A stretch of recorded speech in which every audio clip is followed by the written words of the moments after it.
পিছত এতিয়া দেখিবলৈ পোৱা গৈছে যে কম্পিউটাৰ প্ৰশিক্ষণ কেন্দ্ৰ ছাত্ৰ ছাত্ৰীসকলৰ দ্বাৰা আজি শুভাৰম্ভণি কৰিছে, কি জনাব এই বিষয়ে? আচলতে ময়ো জামুগুৰিৰ বাসিন্দা, যদিও মই গুৱাহাটীত থাকোঁ, সেয়ে জামুগুৰি অঞ্চলৰ শৈক্ষিক পৰিৱেশটো ভাল হওক বুলিয়ে আজি যোৱা অক্টোবৰ মাহত আমি ইয়াত আমাৰ জামুগুৰি অঞ্চলৰ বহুজন জ্যেষ্ঠ ব্যক্তি লগতে আমাৰ গুৱাহাটী ফৰামৰ বহুজন ব্যক্তিৰ লগত লগ লাগি মই আৰমান আলীয়ে ইয়াত APSC কোচিং চেণ্টাৰটো বিনামূল্যে আৰম্ভ কৰিছিলোঁ আৰু সেইটো যোৱা মাহত সেইটো প্ৰথম পৰ্যায়ৰ সেইটো শেষ হৈছে।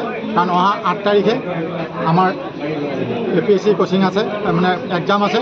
গতিকে আমি ইয়াৰ পিছত আমি আজি এটা কম্পিউটাৰ চেণ্টাৰ আৰম্ভ কৰিছোঁ, য'ত 50জনমান প্ৰশিক্ষাৰ্থীয়ে ইয়াত প্ৰশিক্ষণ ল'ব পাৰিব। সেইটো বিনামূল্যে কৰিছোঁ।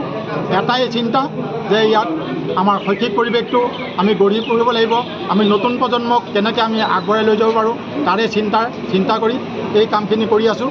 গতিকে আপোনালোকেও কিছু সহায় কৰিব, অন্ততঃ আমাৰ নৱপ্ৰজন্মই যেন আমাক এটা সুস্থিৰ পৰিৱেশ দিয়ে, সেয়ে মই কামনা কৰিলোঁ। ধন্যবাদ। কেনেকুৱা প্ৰশিক্ষণ দিয়া হ'ব? কম্পিউটাৰ কেনেকুৱা ধৰণৰ কোৰ্চ?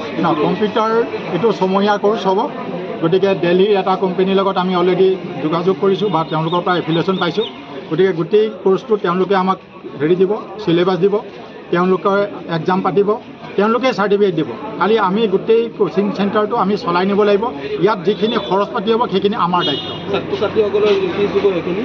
ছাত্ৰ-ছাত্ৰীসকলৰ ফিজ একদম ফ্ৰী, মানে ছমহীয়া কোৰ্চটো ফ্ৰী। খালি এডমিশ্যনৰ দিনাখন কিবা এটা নগণ্য কিবা এটা লোৱা যাব, বাকী একো ইয়াত মানে কোনো পইচা লোৱা নহয়। গতিকে আমাৰ এটাই উদ্দেশ্য যে আমাৰ জামুগুৰি অঞ্চলৰ মানে সকলো শিক্ষাৰ্থীয়ে হয়তো গুৱাহাটীত গৈ বা তেজপুৰত গৈ পেলাই শিক্ষা গ্ৰহণ কৰিব নোৱাৰে, আৰ্থিকভাৱে দুৰ্বল থকাৰ বাবে।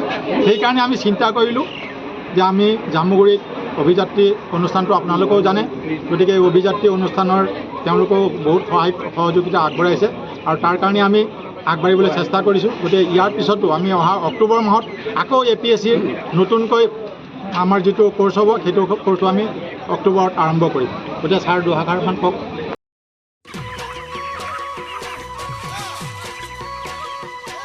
অতি কম দিনতেই একোটা এনেকুৱা হৈ যায়।